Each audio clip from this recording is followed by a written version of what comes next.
দেশজুড়ে এখনও ঝড় ও বৃষ্টি অব্যাহত রয়েছে, আর তাই দেশের ৫ অঞ্চলের অভ্যন্তরীণ নদীবন্দরে অস্থির আবহাওয়া বিরাজ করতে পারে। এসব এলাকায় পশ্চিম ও উত্তর পশ্চিম দিক থেকে অস্থায়ী দমকা বা ঝোড়ো হাওয়া সহ বৃষ্টি অথবা বজ্রবৃষ্টি হতে পারে। তাই অভ্যন্তরীণ নদীবন্দরগুলোকে ১ নম্বর সতর্ক সংকেত দেখাতে বলেছে বাংলাদেশ আবহাওয়া অধিদপ্তর।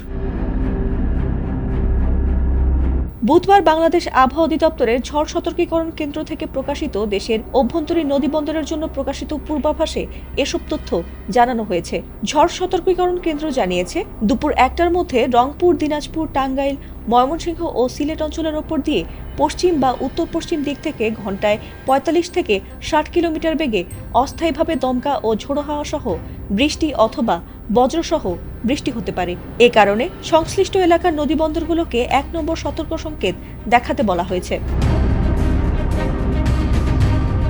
মঙ্গলবার রাতে প্রকাশিত সারা দেশের ২৪ ঘন্টার পূর্বাভাসে আবহাওয়া অধিদপ্তর জানিয়েছে, সন্ধ্যা ৬টার মধ্যে রংপুর, ময়মনসিংহ, সিলেট বিভাগের কিছু কিছু জায়গায় এবং রাজশাহী, ঢাকা, খুলনা, বরিশাল ও চট্টগ্রাম বিভাগের দু-এক জায়গায় অস্থায়ীভাবে দমকা বা ঝোড়ো হাওয়া সহ বিদ্যুৎ চমকানো অবস্থায় হালকা থেকে মাঝারি ধরনের বৃষ্টি অথবা বজ্রবৃষ্টি হতে পারে। একই সঙ্গে দেশের কোথাও কোথাও মাঝারি ধরনের ভারী বর্ষণেরও সম্ভাবনা রয়েছে। সারা দেশে দিন ও রাতের তাপমাত্রা প্রায় অপরিবর্তিত থাকতে পারে।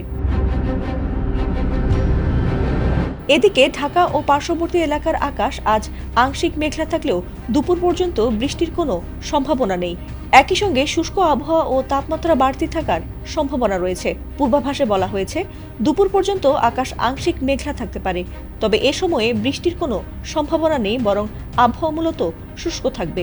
এ সময় দক্ষিণ ও দক্ষিণ পূর্ব দিক থেকে ঘন্টায় ১০ থেকে ১৫ কিলোমিটার বেগে বাতাস প্রবাহিত হতে পারে।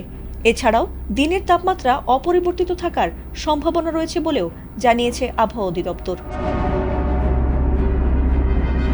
ফাতিমা সুলতানা, এটিএন বাংলা।